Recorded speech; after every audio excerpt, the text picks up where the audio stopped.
So, something amazing happened last weekend. The Eagles won the Super Bowl.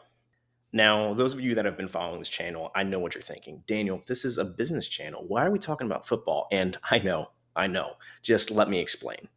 Over the last few days, I have been thinking about the victory and not about the actual football that was played on the field, but I have been obsessing over the way that the Eagles have been able to build their organization from the ground up. And that's what I want to talk about today. You can tell by their culture and their leadership that they are set up for long term success.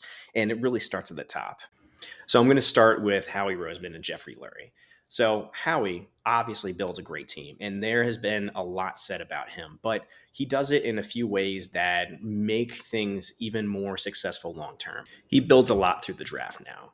And it's really easy to forget, but after winning the Super Bowl back in 2017, they only had 4 draft picks that following season, and they hit on all 4 of them. It was Dallas Goedert, Avante Maddox, who has been up and down, but made a key fourth down stop in this Super Bowl. Josh Sweat, who's been a mainstay at defensive end for a long time now, and Jordan Mailata, which has probably been one of the biggest swings and hits of any draft pick in the 7th round ever.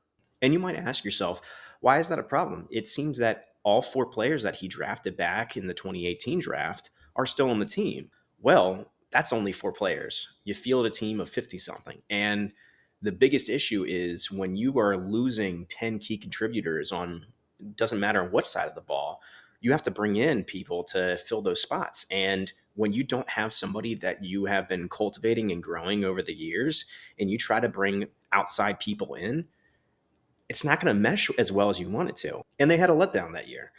And I think that really taught him something about his team building philosophy, where he made sure that he always has the draft picks to fully reload every single year while still being able to go after a few key free agents that he thinks really fits the mold, fits the culture, and fits the style of play that we have. Now, you might say to me, Daniel, I understand that from a football perspective, but what does that have to do with business? And to answer that, I'm going to ask you only one question. If you turn a team completely over and you had to fill all, say, 10, 20 slots with people that have never worked there before, instead of having anybody that's already been in the company slide into those roles, do you think they'd be successful? Now, don't get me wrong, it could work, but in order to sustain success over a long period of time, you need to be able to promote from within. You need to have the people that are ready to step up. And that's a lot better of a model than trying to bring in free agents every single year to fit and fix any leaks or holes that you have.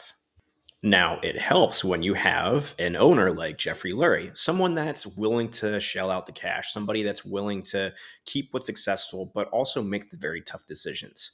One of the toughest ones was last year when there were a lot of flaws with the team, but they got worse over time. And he decided that he was going to fire both the offensive and defensive coordinators. That was a huge change. He wasn't keeping on anybody that was in the past. He's saying, we're starting anew. And while I'm not a big proponent of only waiting a year for things to happen, when you can tell it's just not going to work, the sooner you can make that decision, the better. And that's the mark of a really good leader.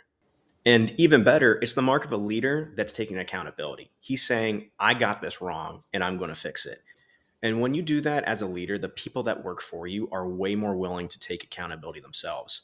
You don't need to look any further than the leaders of the team to see that that's happening. You have Nick Sirianni, who has been such a big personality in the past, taking a step back and letting other people have the spotlight. And you have Jalen Hurts, who, don't get me wrong, he's always been like this, but very, very focused on this year, saying the main thing's the main thing.